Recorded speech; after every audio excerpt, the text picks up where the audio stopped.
This is a very short presentation. It goes along with Chapter 39. This presentation will focus exclusively on Watergate and Nixon's removal from office. And so I'd like to begin with looking at some of these images. Of course, we have the New York Times headline, and the media was very important in removing Nixon from office, or Nixon's resignation. Very famous picture of Nixon leaving the White House lawn for the last time.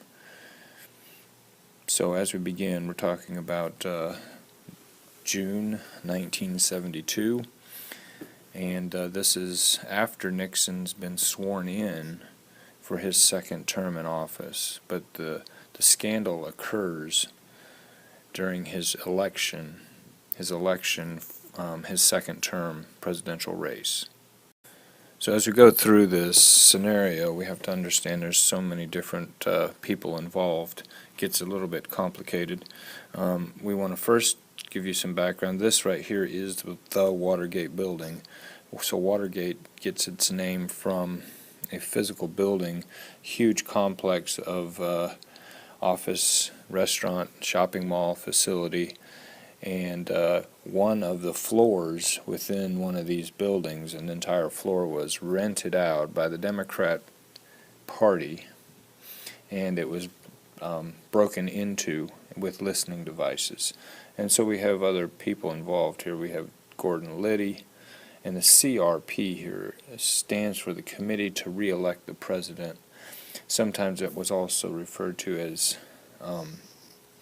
right here, it was sometimes referred to as CREEP, the Committee to Re-elect the President, CREEP. So every once in a while you'll hear that term, CREEP, or just CRP. Maurice Stans is into the finance director of CREEP, Hugh Sloan, the bookkeeper, and then here's where it gets complicated. We have the director of CREEP, John Mitchell, the Committee to Re-elect the President, John Mitchell, and Jeb Stuart Magruder. But we'll focus here on John Mitchell. John Mitchell, at the same time, was the Attorney General of the United States with access directly to President Nixon.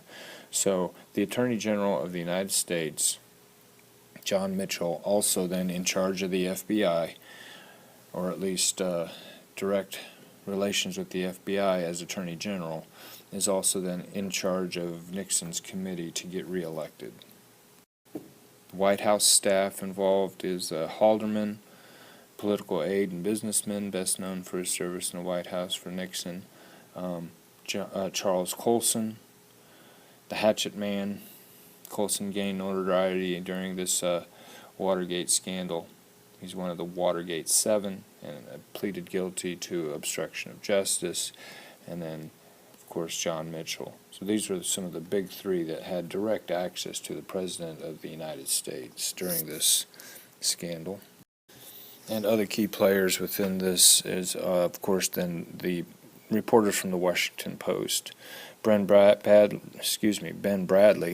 the executive editor from the Post, and then we have Carl Bernstein and Bob Woodward, the two leading reporters who did most of the work. And then we also have Barry Sussman, the news editor for the Washington Post. Washington Post was leading in their investigation of this cover-up. So as the story goes here, we have the break-in. The break-in occurs at the Democrat headquarters, and they are located in the Watergate building. And the break-in occurs by these burglars, and these are the famous photographs of their mugshots the morning after they are arrested.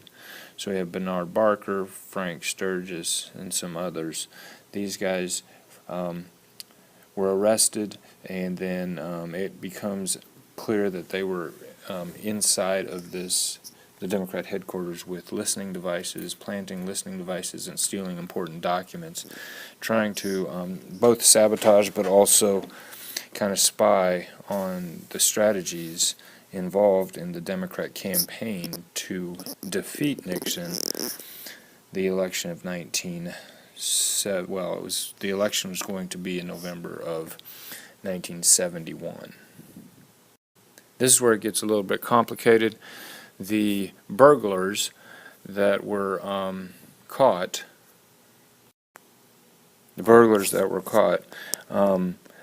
these guys, one of them, Bernard Barker, it turns out that he has a check, a cashier's check that had been deposited in his bank account. Now this cashier's check was donated to the committee. Well, it's just a check that was given to, money was given to the committee to re-elect the president by Dwayne Andrus, and he was the leader or the CEO of ADM. Anyway, this $20,000, $25,000 was given to the committee to re-elect the president. Kenneth Dahlberg had this money. Kenneth Dahlberg then deposited this money into a cashier's check. This cashier's check ends up in Bernard Barker's bank account. So the reporters from the Washington Post track the money. Somehow they're able to look inside of Bernard Barker's bank account, and he made the mistake, or the committee to re-elect the president made the mistake, of directly depositing a cashier's check into his account. And so now the wheels start to turn by these reporters. They start to get very suspicious that why would a burglar who is charged with a break-in of the Democrat headquarters receive money that was given to a committee to get the President of the United States reelected. And so this, of course, is the one of many kind of nails in the coffin for Nixon. So 1972 primary candidates, so we're talking about George McGovern, and actually this is a race for 1972 president. You're sworn in 1972, so actually these are candidates for the election in 1971. But so we have Hubert Humphrey, Edwin Muskie, George Wallace, Eugene McCarthy. These are all, George McGovern, these are all Democrats running for president, and Nixon is the Republican. And so the Republicans are waiting to decide, or waiting to see which one of these candidates is going to become the official Democrat nominee. And so while they're waiting around, they're kind of sabotaging the opponent. And so for instance, there's the famous Canuck letter that was written and to sabotage Edmund Muskie. Hubert Humphrey, he was sabotaged as well, sabotaged by what later became known as the group of plumbers, the plumbers that were working for the committee to re-elect the president, and they were working at a distance, but working for Nixon. So these are the plumbers. You have Gordon Liddy. Howard Hunt was one of the plumbers, and he perceived causes of confidential administration information being leaked, and Hunt and Liddy engineered the first Watergate burglary. So these guys, these were the plumbers, and their goal was to fix the leaks. And so this idea that at the very beginning of Nixon's administration, Daniel Ellsberg's leak of the Pentagon Papers was an embarrassment to the White House, and so these plumbers were hired to intimidate. They were hired, sometimes simply called the plumbers, a covert White House special investigation unit during the presidency of Nixon, stopped the leaking of classified information to the news media. And so they were, this was a bit of a rough crowd. And these guys then were responsible for the break-in, ultimately, the break-in at the Watergate building. This is just a slide to look at the Pentagon Papers. So the Pentagon Papers were released to the New York Times. That was a whole different issue. But because the Pentagon Papers were released by Daniel Ellsberg, then that led to Nixon stepping up security measures, Nixon making sure to intimidate others and hire his group of plumbers to stop the leaks. One of the famous incidents of sabotage had to do with the Canuck letter, and this was written by a plumber, and it was written that purportedly written by Muskie, although it was actually written by one of the plumbers, and it referred to the French Canadians derogatorily as Canucks. And so it appeared as if the presidential candidate, Ed Muskie, had made a bit of a slur, and it really hurt his presidential chances. And so this was just numerous ways in which the plumbers were able to sabotage potential opponents in the upcoming presidential election. These are two other individuals that were involved in the dirty tricks: Dwight Chapin and then also Donald Segretti. Segretti is in the movie All the President's Men, and he talks about kind of dirty tricks that they did to kind of mess up and sabotage various Democratic candidates in the primaries leading up to the general election in 1971. And then we bring in the FBI. So the FBI is called in to investigate the plumbers. The FBI is called in to investigate the White House, but this becomes a problem when the FBI is taking direct orders from the Attorney General, and the Attorney General, John Mitchell, is working directly for the President of the United States. Now, eventually we have a secret source, and we learn not too long ago that this secret source that the reporters have, in particular Bob Woodward, and he is later known as Deep Throat, or the Garage Freak, because Mark Felt meets Bob Woodward numerous times inside of a parking garage to give the Washington Post inside information. He becomes a big leak for the White House or for the FBI. So anyway, that he was pretty key when it comes to the Washington Post's investigation of this scandal. So at the end of the story, Nixon, it is revealed that Nixon is involved directly in this scandal. The White House has various recordings that were taken of Nixon's conversations subpoenaed by the Supreme Court, and once it becomes obvious that some of these tape recordings have condemning evidence on them, Nixon eventually comes to a point where he resigns from the office of the presidency of the United States.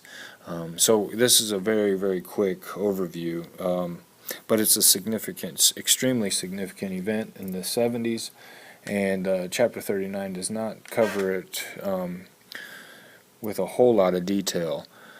Probably one of the best movies that you could watch that really kind of goes through this, and that's the movie All the President's Men.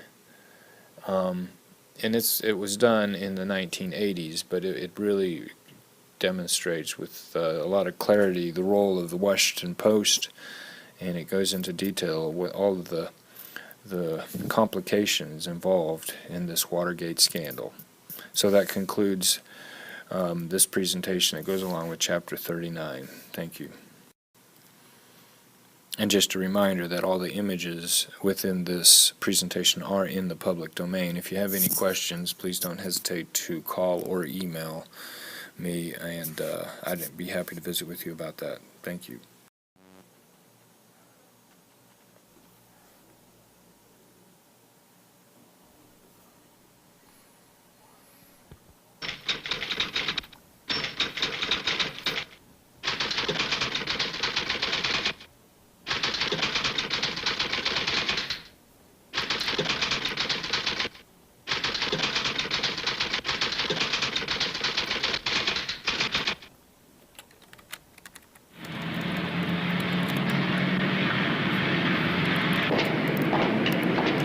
Unit 1 to Unit 2. What?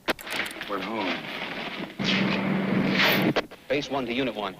Base 1 to Unit 1. Hold it, you must hold it, police! There's been a break-in at Democratic headquarters. They were bugging the place. Woodward, Bernstein, you're both on the story now. Get up. Redford. I'm Bob Woodward of the Washington Post. Mr. Markham, are you here in connection with the Watergate burglary? And not here. Hoffman. Hi, this is Carl Bernstein of the Washington Post, and I was just wondering if you can remember... All the President's Men. The story of the two young reporters who cracked the Watergate conspiracy. White House. Howard Hunt, please. You might like Mr. Colton's office. Who's Charles Colton? Did you know, Howard Hunt? Well, the White House said he was doing some investigative work. What do you say? They stumbled into leads. Certainly it comes as a surprise to you that Cowles was the CIA. No. Surprise at all. They tripped over clues. We'd like to see all the material requested by the White House. All White House transactions are confidential. This whole thing is a cover-up that's right on our nose. And piece by piece, they solved the greatest detective story in American history. There is no way the White House can control the investigation. I don't want to say anymore, okay? You've been threatened if you tell the truth. Is there a cover-up? Don't you understand what you're going to do? Mitchell knew. Of course, Mitchell knew. Woodward! Bernstein! Get in here! At times, it looked as if it might cost them their jobs. You guys are about to write a story that says the former Attorney General, the highest-ranking law enforcement officer in this country, is a crook. Their reputations, Why is the Post trying to do it? I don't know. perhaps even their lives.